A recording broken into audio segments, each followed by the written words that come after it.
Hello. In this lecture, we'll look at the second half of Art Between the Wars, the tail end of the decades 1920 to 1945. We're going to look specifically at a more abstract style that's happening first in Europe and then it migrates to the Americas. And we're going to look at American regionalism, which is a style that is very specific to America. It's a movement very specific to America. And we're going to look at architecture from the period. Now, as we discussed in the first half of this lecture, that the time period in this, the culture in this time period is in a transitional phase. And it's heavily influenced by what happened at the tail end of World War One. And we're seeing a large number of artists migrate from Europe to America. Now, part of the reason why that happened through the 1920s is that as European culture was changing through the decade of the 1920s, there's a lot of intense nationalism that was happening in each of the European cultures, but especially in Germany and in Italy and in Spain.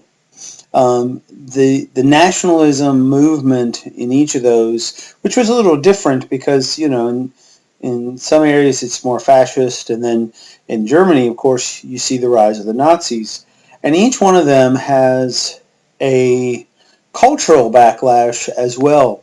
And that cultural backlash is directed more at Paris and at what's happening in farther Western Europe, because they see the leadership, cultural leadership of those regions as being, they're focusing their attention on what's happening there and blaming them ultimately for the downfall and the degradation of their own cultures. So, in terms of the styles of the period, we're seeing artists following the legacy of modernism in this postmodernist age of exploring abstraction and more the conceptual versus the technical, or focusing on style. So pure abstract artists like Piet Mondrian, who we see here, they are taking the extreme approach this is the legacy of Cubism, and it's a synthetic style. It's a analytic style similar to Cubism, but the idea is to deconstruct and break down imagery into geometry, into line, into shape, into pure color. So for Mondrian, he is not trying to create images that render a subject matter. Instead, he's focusing on an absolutely pure, almost non-objective style. And when we say non-objective, what we mean is that instead of taking the image and making it based upon a subject matter, there is a more direct approach to create an image that's based solely upon the formal. So you're not supposed to look at Mondrian's images and see a subject. What you're supposed to do is to look at them and experience them just as pure design, as a pure stylized abstraction of color. What's being abstracted here is not a subject matter. It's really more an arrangement or pattern of just line and shape and color. Now, it doesn't mean that Mondrian is not inspired or influenced by the natural. He is. He sees these lines and patterns as being representative of modernist style.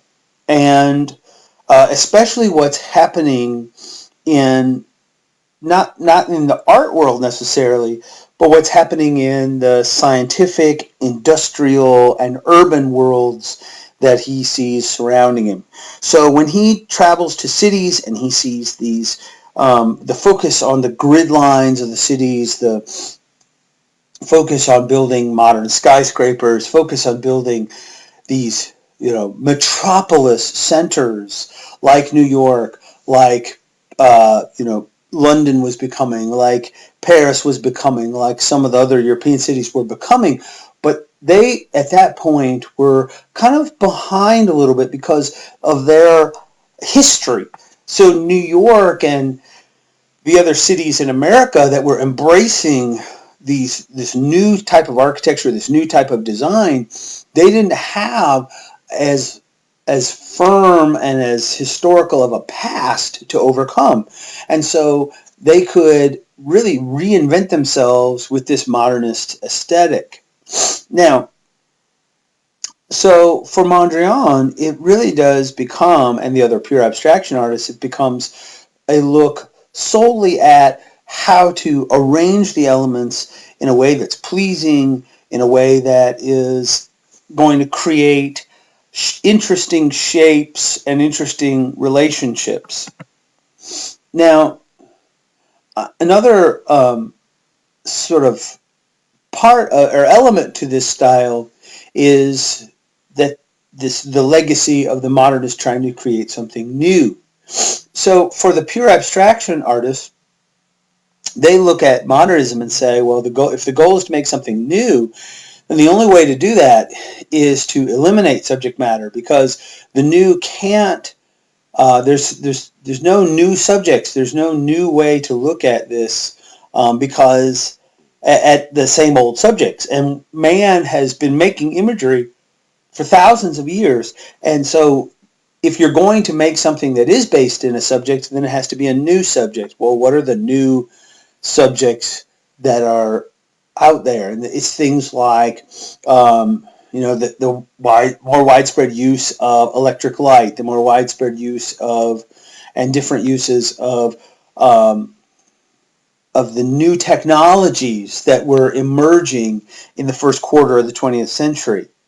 Now, this is one of Mondrian's more famous works. It's called Broadway Boogie Woogie, and he was inspired to make this when he moved to New York. And it's not directly related to sort of the New York,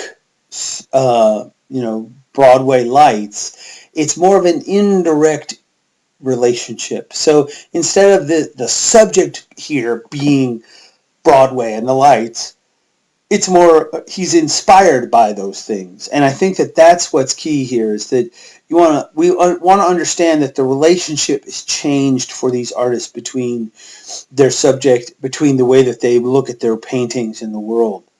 There's a precision to it. And I think that precision, even though it is made by hand, it bespeaks and looks at the same way that the technical side of industrialization was inspiring. The way that, the advent of the great manufacturing age of assembly lines, and of, looking at trying to make construction more technical. And so all of these things are incorporated and blending into the work. The idea is that art doesn't want to just simply be a reflection of what's happening in the world. Art wants to be inspiring what's happening in the world.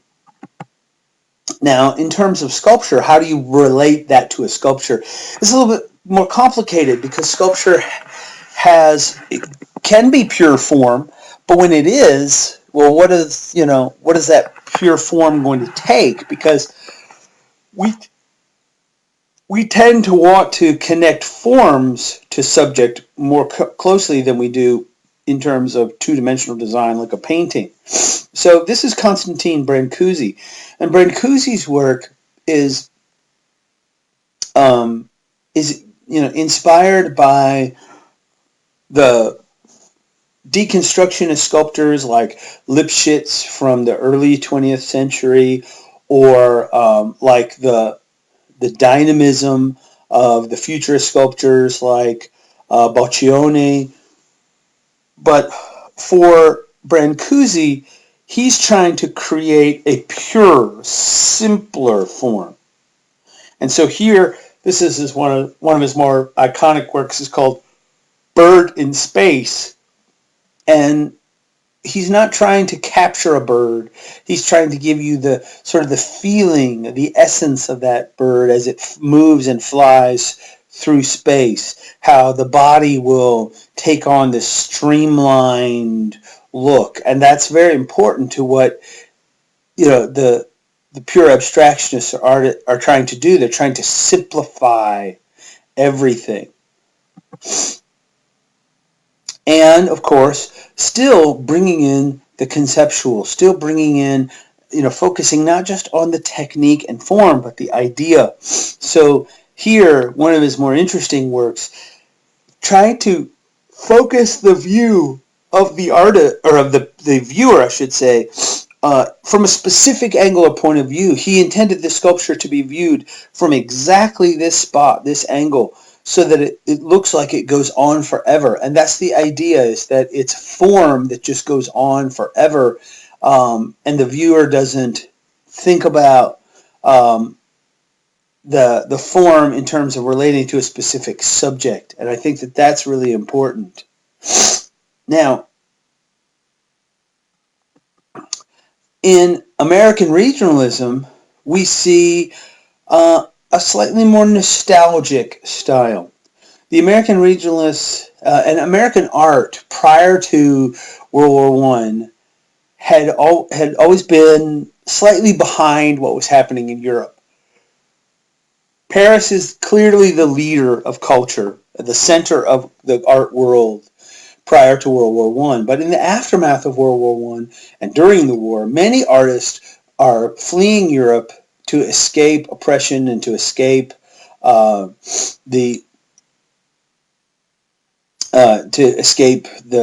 different regimes there, and they're finding a place in New York that allows them to express themselves, but also to influence others. Now, in that first generation, the American artists are still, the American regionalists in particular, they're still working in a style that is slightly outdated compared to what's happening in Europe. And so the regionalists they seem a bit kind of anachronistic, like they're out of date, out of touch with times. But they're also slightly nostalgic, and that's part of the point of regionalism, is that they're nostalgic for a life that perhaps by the 1920s and 30s no longer exists. It's a world that is changing.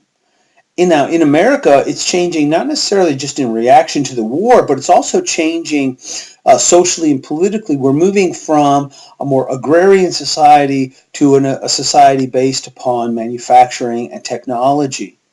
And so for artists like Grant Wood and John Stewart Curry and others, the goal is to create works that look at a time when life was a little bit simpler. So, these paintings are stylistically simpler, but they're still abstract. They're not trying to go for a realism that is similar to like Renaissance realism or Renaissance style. They're trying to capture something simpler, something a bit more stylized. Now, this is Wood's most famous work. It's it's called American Gothic, and in it we see not two figures of Wood's time necessarily, but perhaps of a generation earlier. The late 19th century versus the early 20th. We see a farmer, a lot of debate over the years whether he intended the woman to be his wife, his spinster daughter. There's been a lot of interpretations in who she is and what their relationship is. But regardless of how we interpret it or read it, what we see is a two figures who represent not Wood's time, but the previous generation. The farmer is dressed in his Sunday coat. He stands in front of his most prized possession, his home, and it's called American Gothic because of that Gothic style window, which you could order from a Sears catalog and was common in more rural places for people who wanted to embellish their homes, make them a little, seem a little nicer and fancier. And she's wearing her best dress and brooch and apron, and she does demur to him. She looks off and down, not engaging the viewer directly the way he does. Probably intended to be the spinster daughter, who's lost her youth but is still, living with her father because perhaps her mother has died. The idea for Wood is that he's trying to make this work, and it's not trying to not be a part of the tradition of art. That was something that was happening in Europe in the modernist era and just after, is that artists were trying to move beyond those traditions and not really deny the tradition so much, but more so just move beyond. Say, we're not going to just go on with things as normal.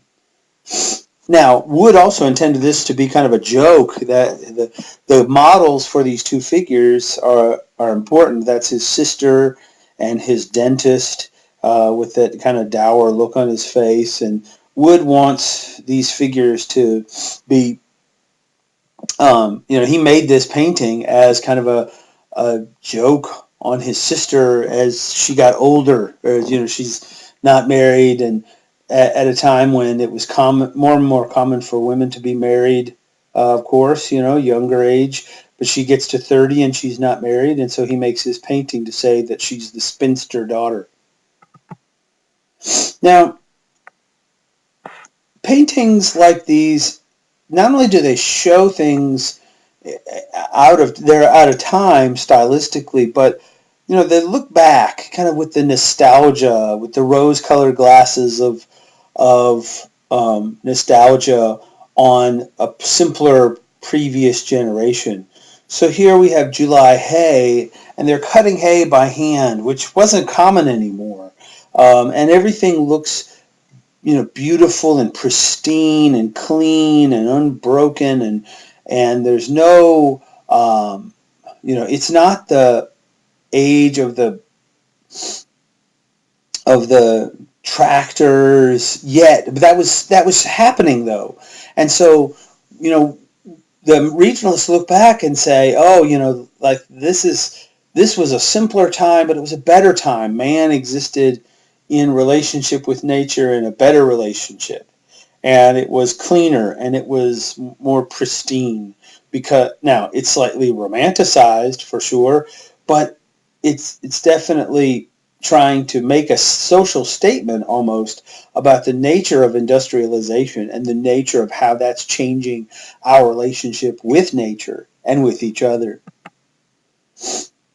Curry paints both sides. He sees, the advances of technology, but he also sees the negative effects. So here in what he calls Boomtown, we see in the background that black smoke rising from the power plant. And here in town, they have electricity and they have all those advances, but they're also, you can see there's lots of social problems. There's fighting in the streets, and there's prostitution, and there's all these negative things that come along with the boom of both technology and more, a more urban lifestyle. Now, from a standpoint of style, these artists they see themselves as part of a traditional salon style, or almost romantic style, realistic style of the 19th century.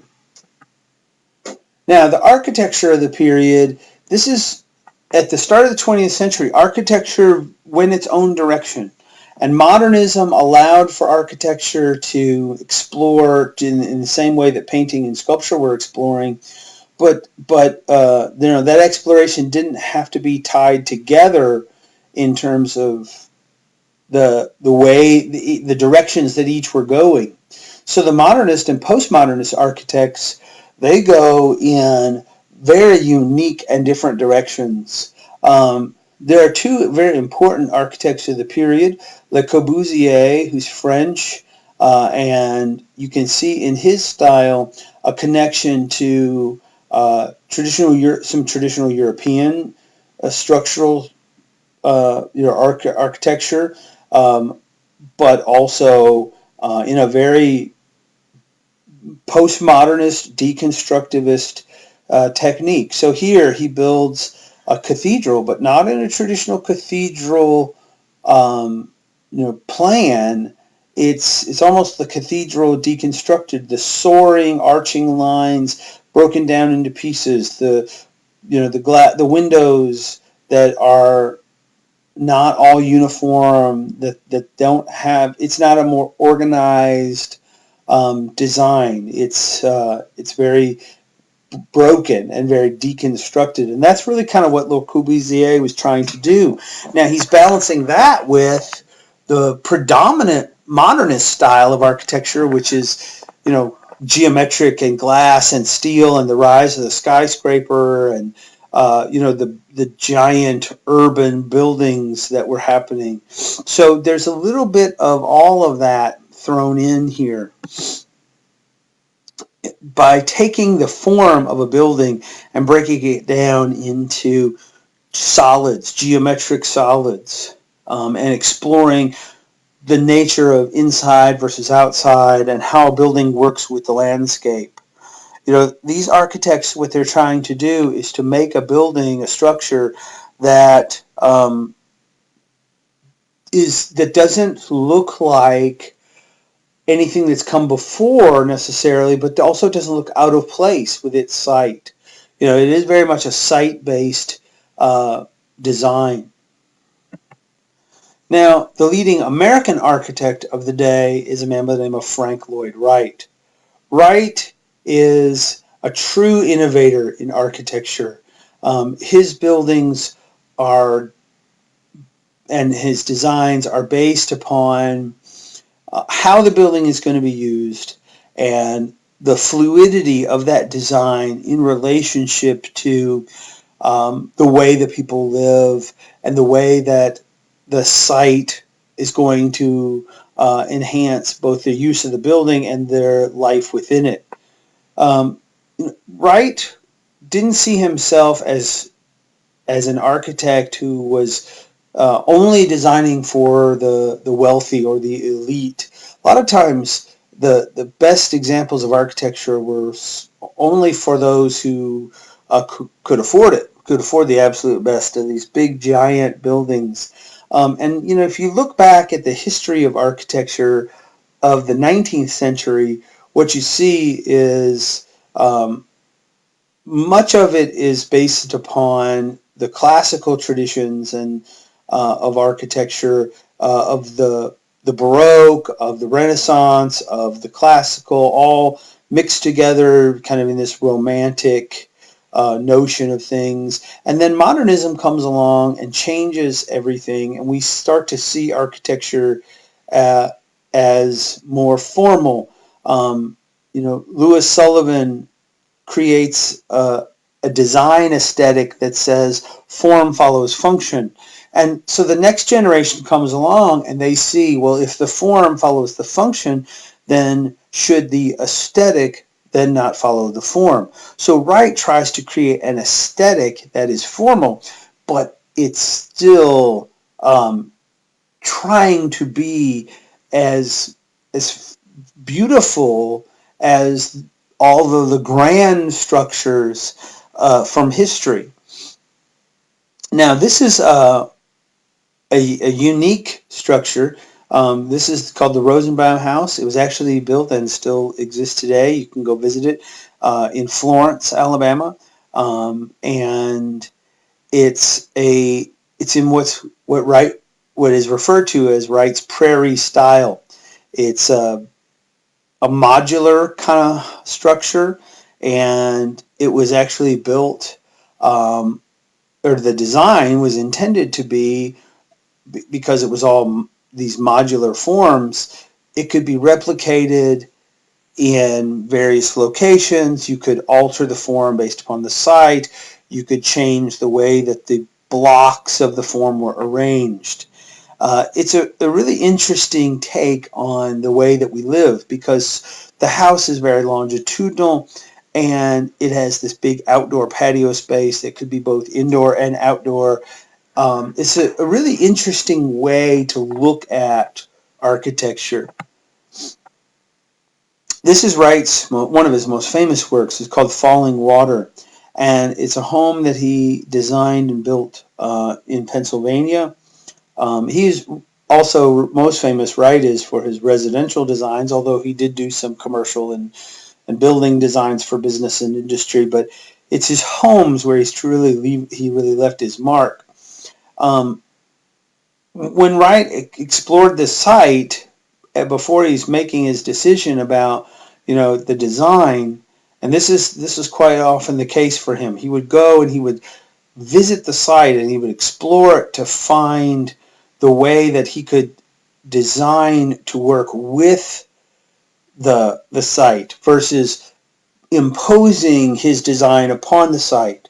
So the couple for whom this home was designed wanted a home that would take advantage of this stream, this small stream that ran through their property and had this wonderful waterfall. And so Wright builds a house that actually sits atop the stream. The stream flows through the house, and you get this amazing view from this porch that's cantilevered over the top of the waterfall. It's an incredible thought process, one that many designers and architects, engineers would be really afraid to follow, to design with the site like this, or with a stream like this. It's very risky, very challenging. What made Wright's design and his design sense so powerful was that he liked to think about the building not just as a structure, but as a whole. He designed everything in the home. He designed the furniture, he designed the finishes, he designed everything. Because to him, that was how he could unify his vision. Alright, so that finishes out Art Between the Wars, and we will move ahead in subsequent videos.